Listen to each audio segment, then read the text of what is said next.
reprennent en marche. J'ai bien envie de tester les cartons. Ça fait un moment que je n'ai pas donné les cartons, mais comme...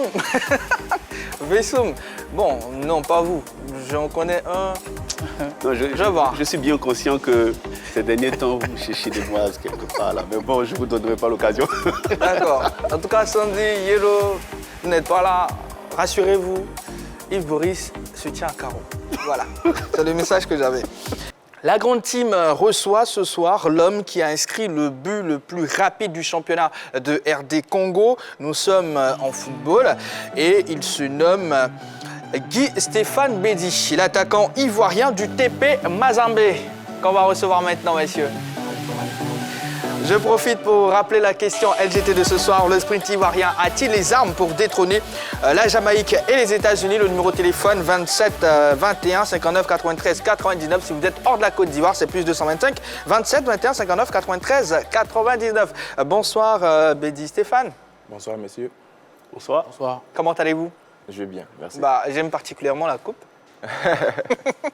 Ça vous va bien en tout cas? Merci, c'est gentil. Alors, expliquez-nous un tout petit peu le contexte du but le plus rapide, voilà, j'y arrive, du but le plus rapide du championnat de RD Congo. D'abord, il faut préciser que c'est de la saison 2020-2021. D'accord, donc cette Voilà, saison-là. de cette saison-là. Voilà, et puis, c'est un but comme à la Ronaldo. Voilà, c'était travailler à l'entraînement. Quand on engageait, les trois attaquants de devant devaient vite se projeter vers l'avant. C'est ce qu'on a fait. C'est parti d'une combinaison et puis voilà, c'est arrivé. J'étais là au bon endroit, au bon moment et ça fait plaisir. C'est un coup de chance? C'est un travail d'équipe. Vous dites que c'était un travail d'équipe. Justement, c'était contre quelle formation du championnat? On était à la quatrième journée, par exemple. Et puis, dans quelle disposition vous vous êtes retrouvé? Parce que ce genre de but, on prend la décision, mais au tic, comme ça. Quand l'occasion arrive, comment on se sent? Qu'est-ce qu'on se dit? Qu'est-ce qu'on doit faire? Est-ce qu'on réfléchit, on contrôle, on enroule, on frappe? Qu'est-ce qu'on se dit? Qu'est-ce qu'on fait en ce moment précis? Comme si vous étiez. Hein. C'est très intéressant. D'abord, c'était mon premier match.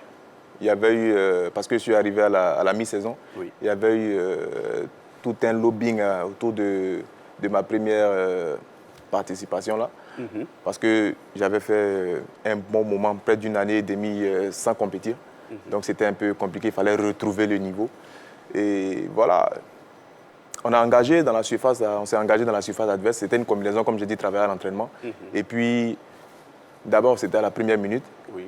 Et c'était un but à la Ronaldo, c'était un penalty, même si c'est un grand buteur. Oui. Et voilà, il fallait prendre la décision. Il fallait prendre la décision. C'était mon premier match, il y avait tout le monde qui regardait.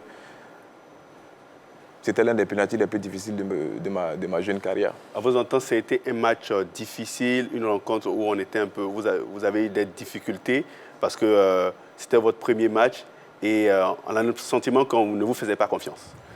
Non, dès l'instant que je suis au club et que je signe un contrat de 5 ans, forcément on me fait confiance. Mais on ne voulait surtout pas me griller. On ne voulait surtout pas me griller parce qu'il fallait que le corps soit au moins prêt à 60 ou 70%, au risque de prendre une blessure qui peut te permettre de rater voire la saison ou même une saison et demie. Voilà. D'accord. Alors, l'athlétisme est donc à la base de la pratique de tous les autres sports. Est-ce que c'est une discipline que vous avez voulu pratiquer à un moment donné de votre vie? Non, enfin, pas peut-être vraiment. au début. Hein. Non. Mais c'est une discipline que je suis, bien sûr. Voilà. D'accord. Alors, hormis le but le plus rapide que vous avez inscrit en championnat, que peut-on retenir d'autre de votre première saison avec le TP Mazembe? Ça a été une saison, je dirais, mitigée. Ça a été une saison mitigée. Mais ça m'a surtout permis de pouvoir grandir sportivement et puis humainement parce que ça m'a permis de connaître les contours et les aléas du football de haut niveau parce que c'est quand même l'un des 5 plus grands clubs d'Afrique. Donc, avec l'exigence, avec le professionnalisme, avec la manière de faire, c'est une saison qui m'a vraiment beaucoup apporté, humainement et aussi sportivement. D'accord. Alors, vous avez trouvé sur place d'autres Ivoiriens tels que Christian Kouamé, Ouonlo Koulibaly ou encore Sylvain Bogo. Dites-nous comment ces compatriotes vous ont-ils aidé dans votre intégration, surtout, quand vous êtes arrivé, naturellement? Ils ont été d'un grand apport pour moi, d'un grand apport et des grands supports. Parce que faut dire déjà que je vis avec Christian Kofi Kwame, à qui je passe le coucou, on vit ensemble. Sylvain aussi, parce que c'est des dévanciers, mais c'est aussi des grands frères qui ont été là pour me pousser, pour m'aider, pour me conseiller. Et ils ont aussi fait partie de mon intégration un peu plus rapide dans ce club-là. D'accord. Alors, le TP Mazembe a fini champion de RDC sous fond de contestation. On sait un tout petit peu les mouvements qu'il y a eu de la part de l'AS Vita Club. Pensez-vous que les Corbeaux ont mérité leur titre de la saison? Pour moi, le titre est mérité. Pour moi, le titre est mérité parce qu'il faut aller le chercher. Moi, je préfère me concentrer sur l'aspect sportif parce que c'est de cela que je dépends. Et je sais combien ça a été difficile, combien on a donné pour pouvoir arriver à cette fin-là. Et pour moi, il est mérité. Vous dites que le titre est mérité. Pourtant, c'est sur tapis vert que vous remportez ce titre.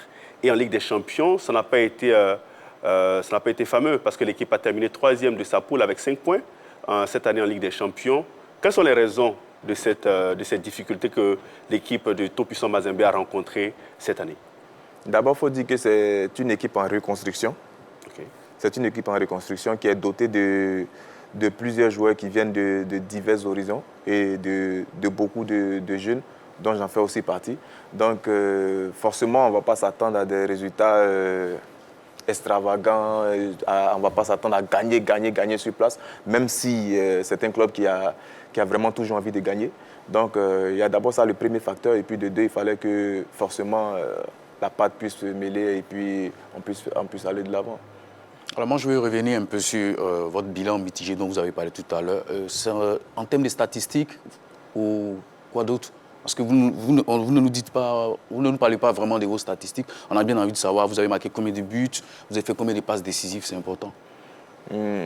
J'ai fait mon travail. Quand on a eu besoin de moi, j'ai fait mon travail. Il faut dire que d'abord, arriver en mi-saison dans une équipe qui a déjà une ossature, ça demande du temps pour l'intégrer. Ça demande beaucoup de temps pour l'intégrer. J'ai eu l'occasion de participer à la Simba Cup de Tanzanie. Ça s'est vraiment bien passé. En championnat, je n'ai pas joué assez de matchs. Vous avez joué au total combien de matchs? J'ai joué, je crois, 5 ou 6 matchs, je crois. Et voilà, il y a eu aussi l'adaptation. Combien de buts et combien de passes décisives? J'ai marqué un but en un match de championnat officiel. En 45 minutes, j'ai marqué un but. Et puis le reste, c'était la Simba Super Coupe, comme je l'ai dit là. Donc voilà. C'est vrai, vous arrivez, comme vous le dites, vous arrivez à la mi-saison dans un club. Il y a des joueurs quand même de votre trempe qui ont réussi à s'imposer en une demi-saison. Est-ce qu'il n'y a pas eu une pression, une quelconque pression qui vous a empêché d'atteindre quand même votre objectif? Non, pression, je dirais pas, mais on a connu des joueurs qui sont arrivés au TP Mazembe parce qu'ils ont une manière particulière de fonctionner. On a connu des joueurs qui sont arrivés, qui ont fait 1 année, voire 2 années avant de pouvoir jouer. Donc, voilà, il n'y a pas vraiment eu de pression. Il n'y a pas eu vraiment de pression. Et quelle était la source de motivation? Vous savez déjà que c'est un club qui est quand même difficile et vous acceptez quand même d'aller. Quelle a été cette motivation? Parce que je suis un homme de challenge. Je suis un homme de challenge, j'aime les défis. Et puis voilà, moi je suis resté positif dans la tête pour saisir ma chance quand on me présente. Si l'entraîneur me donne la chance d'être sur le terrain 10 fois, moi je peux dire que je marquerai 10 fois. Est-ce qu'aujourd'hui, avec tout ce que vous avez vécu, allez-y, la dernière. Ouais, avec tout ce que vous avez vécu aujourd'hui, tout ce dont vous égrenez, est-ce que quelque part vous ne dites pas que, bon voilà, je suis arrivé 7, j'ai signé peut-être 5 ans, je pense. Est-ce que ce n'est pas le moment aussi de demander à ce qu'on me prête dans un autre club? Non, parce que pour moi, si je dois partir, c'est forcément un cran plus haut. C'est forcément un cran plus haut, mais je veux dire, cette mi-saison-là, c'était pour moi la saison de l'apprentissage. Parce que je n'avais pas à aller trop vite, je n'avais pas à brusquer les choses. J'avais juste besoin de prendre le temps, de me réadapter à ce football-là, surtout de haut niveau, et puis revenir plus fort la saison prochaine. Donc pour moi, c'est une saison qui est réussie. Saison réussie.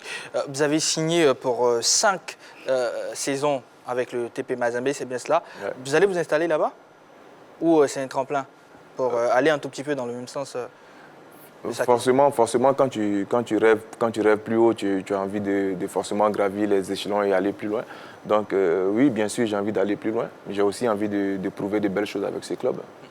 On constate que le championnat congolais devient un Eldorado pour les footballeurs ivoiriens, ceux qui évoluent sous nos cieux dans la Ligue 1 de Côte d'Ivoire. C'est quoi la particularité de la Lina Foot? D'abord, il y a l'aspect sportif. Je veux dire, les supporters qui sont une grande source de motivation pour les joueurs parce que c'est des matchs que vous jouez forcément à guichet fermé à chaque fois. C'est une grande source de motivation. Et puis, il y a aussi l'organisation de la Lina Foot, quoi, qui vous permet de pouvoir non seulement bien vivre, pas dans le confort total, mais bien vivre et bien pratiquer votre sport. D'accord. Alors, de retour d'une aventure à l'extérieur, vous avez réalisé un début de saison canon avec la FAD, c'est ici en Côte d'Ivoire, ce qui vous a valu d'ailleurs de signer au TP Mazembe. Comme quoi, il est souvent important de reculer pour mieux sauter, n'est-ce pas? Oui, bien sûr. Bien sûr. Disons que la FAD, c'est mon club formateur. Voilà, donc je revenais d'une saison, je dirais, catastrophique au Maroc. Et puis, voilà, je n'avais pas de regrets. Tout ce que moi j'aime, c'est jouer au football. La FAD m'a donné l'opportunité de pouvoir me relancer. Je l'ai saisi et puis voilà, j'ai fait ce que j'avais à faire. Sylvain Gboro a évoqué son envie de quitter le TP Mazembe.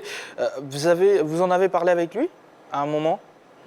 Oui, on en a parlé. On en a parlé bien avant même qu'il ne parte. Oui, on en a parlé. Alors... Et c'était quoi ces explications? Dites-nous. Sylvain, il faut dire qu'il a passé près de 5 à 6 années au tout-puissant Mazembe. Il a presque tout gagné. Quand on est un grand champion, forcément, quand on est dans un club où on a mis du temps et on a gagné beaucoup de choses, on a envie de d'autres challenges. C'est tout simplement ce qui l'a animé. C'était le moment pour lui de partir et à un moment donné, il faut savoir partir. Mais là, en ce moment précis, il est sans club. Ouais. Là, il est sans club. Est-ce que ce n'est pas une mauvaise décision de partir, finalement? Puisque là, il est sans club, c'est le gardien titulaire des éléphants de Côte d'Ivoire. Ça peut jouer un tout petit peu sur sa place en sélection. Oui, c'est vrai que je lui avais parlé de cet aspect-là. Mais j'ai confiance en sa grande capacité d'analyse et puis en sa grande capacité intellectuelle. Voilà, il ne restera pas définitivement. Donc, forcément, je sais qu'il sait ce qu'il veut et il sait où il va. D'accord. Yves, alors, on va passer à un autre cap. Quel souvenir gardez-vous de l'équipe nationale cadette et surtout de la CAN 2011, donc avec les U17, donc on parle bien des U17 au Rwanda? Là, vous remontez dans le temps. Là. Ouais, franchement. C'est une sensation particulière. C'est une sensation particulière parce que c'était ma première fois d'être au devant de la scène. Et vu que je suis encore allé la provoquer, celle-là. Et puis, voilà, c'était un très bon souvenir. Parce que ça m'a permis de pouvoir me dire que je pouvais faire de grandes choses et que je pouvais continuer de croire en ce beau métier. C'était la première fois que Stéphane Bédi, que vous êtes, représentiez vraiment la Côte d'Ivoire. C'est bien cela? Ouais. Ça a été quoi l'expérience que vous avez vécue là-bas? Elle a été dans tous les aspects, parce que ça m'a permis d'être, je crois, meilleur buteur de la Coupe d'Afrique des cadets, avec 4 réalisations, tout en étant remplaçant. Ça m'a aussi permis de voir à quel point j'avais quand même le talent pour pouvoir continuer de croire. Et puis, voilà, ça m'a boosté. D'accord. On a des noms comme Angban ou encore Evrar Kouassi. Sportivement, au regard de ce qu'ils ont réalisé et de ce que vous également vous avez réalisé, est-ce que vous pensez que sportivement vous avez pris du retard, accusé du retard? J'ai pris du retard. J'ai pris beaucoup de retard, mais pas par rapport à ces joueurs que vous venez de citer. J'ai pris beaucoup de retard par rapport à moi-même. Parce qu'au sorti de la Coupe d'Afrique, j'étais vraiment très prisé.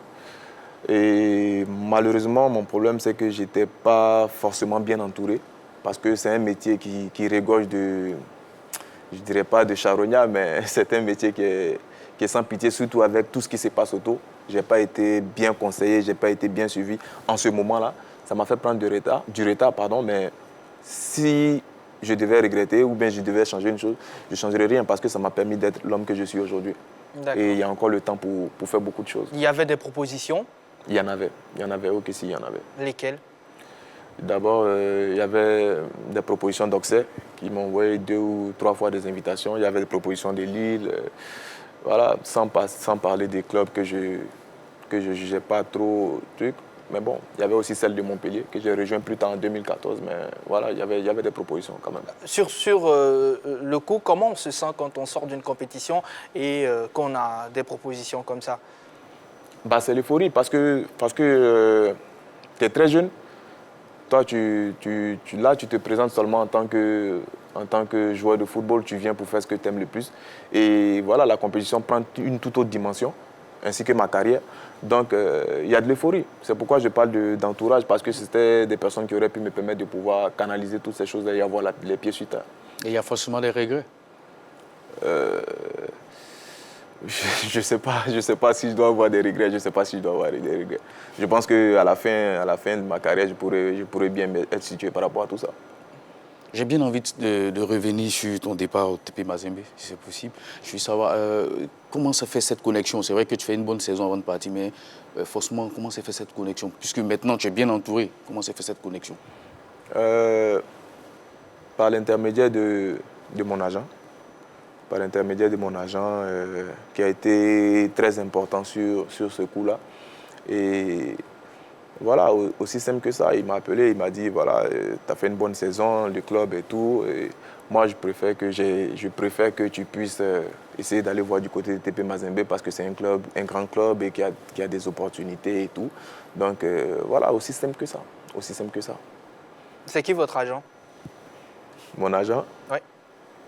Mon agent, c'est mon agent, je préfère rester là. Moi, je veux revenir. On connaît l'agent de Nicolas Pepe, on connaît l'agent de beaucoup, pratiquement tous les joueurs. Tout le monde, mais là, ça m'étonne un tout petit peu de garder l'anonymat sur son agent. Oui, parce que tout ne se dit pas toujours et souvent, faut garder l'anonymat sur certaines choses. D'accord. Alors, plusieurs footballeurs passés par la grande team ont été appelés en sélection. C'est une ambition pour vous? Bien sûr, c'est une ambition pour moi, d'autant plus que j'ai fait toutes les catégories de l'équipe nationale, sauf l'équipe nationale A, parce que ma dernière sélection est remontée avec les A' pendant le CHAN, mais bien sûr que c'est quelque chose que j'ambitionne. Justement, votre génération, beaucoup ont du mal à intégrer la sélection. Celui qui a intégré tout dernièrement cette sélection, c'est Jean-Evra Kouassi, qui évolue du côté de la Chine. À Ouansal. À Ouansal. Donc un championnat un peu qu'on considère exotique parce qu'on se dit, tiens, il n'a pas la même carrure, la même cadence que les championnats européens. C'est quoi votre difficulté pour que vous ayez autant de mal à intégrer la sélection ivoirienne? Je pense que d'abord, il nous faut de la place. D'abord, il nous faut de la place. Il nous faut aussi la place aussi, ça s'arrache, j'ai envie de dire. Ouais, de la place, ça s'arrache bien évidemment, mais heureusement qu'on n'a plus ces grands messieurs du football ivoirien. Heureusement et malheureusement, comme M. Didier Drogba, M. Yaya Touré et tout, parce que là, il allait falloir vraiment aller l'arracher. Mais je pense que c'est vrai qu'on a tous pris du retard à ce niveau-là, mais j'ai confiance en cette génération-là parce que c'est une génération qui est bourrée de qualité. Et au football, quand on est sérieux et qu'on donne tout ce qu'on peut, forcément, rien n'est encore perdu. D'accord. On a une sélection U23 à Tokyo pour la 32e édition des JO. Alors, comment vous la trouvez? C'est une très belle équipe. C'est une très belle équipe. Les dévanciers ont pu bien s'intégrer. Ils arrivent à porter l'équipe sur elle-même, à donner l'exemple. Donc, pour moi, c'est une très belle équipe. Vous pensez qu'elle pourra aller loin dans la compétition? Parce que là, nous sommes en quart. Je ne veux pas qu'on dise que quand on est africain, on ne se donne pas le droit de rêver, mais l'équipe est déjà loin. Et je pense qu'elle peut faire encore beaucoup mieux. Justement, selon vous, quel aspect cette équipe doit travailler pour progresser et aller chercher cette médaille d'or dans ces Jeux Olympiques? D'abord, on a une bonne assise défensive. On a une très bonne assise défensive. On a de très bons joueurs dans tous les compartiments. Il nous faut être un peu plus efficace que ça. Je ne dirais pas qu'on doit travailler l'aspect efficacité, mais il faut qu'on soit un peu plus efficace que ça parce qu'il y a des matchs où tu en as une seule, et il faut la mettre. Donc c'est offensivement qu'on doit bosser. Offensivement. On ne doit pas bosser, mais on doit retrouver un peu plus de rigueur.